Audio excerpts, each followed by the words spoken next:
Karesan fali Tabangami famali Samitia Samitia Sautia Ispatia Tarami fankatia Samitia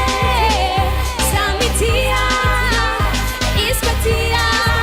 Tarami fankatia Batyungani fidiavatsika Churavanu Mashira bekamatavi kararunu Hey Fitaka miano sahi mahampe Akila no zala bichitale Oh Tisi tara tara nazeya Hey baby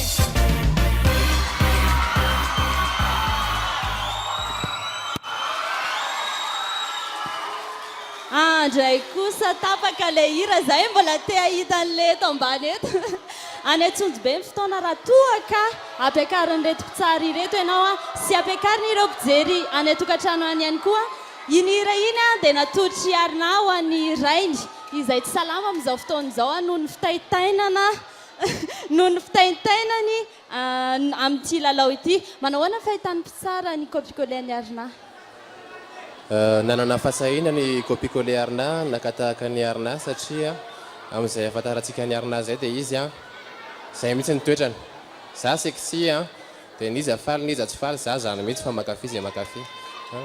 dia tafavoaka anao le izy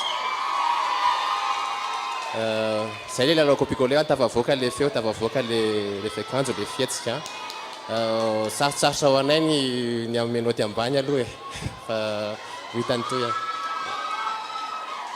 misaotra anao ihany koa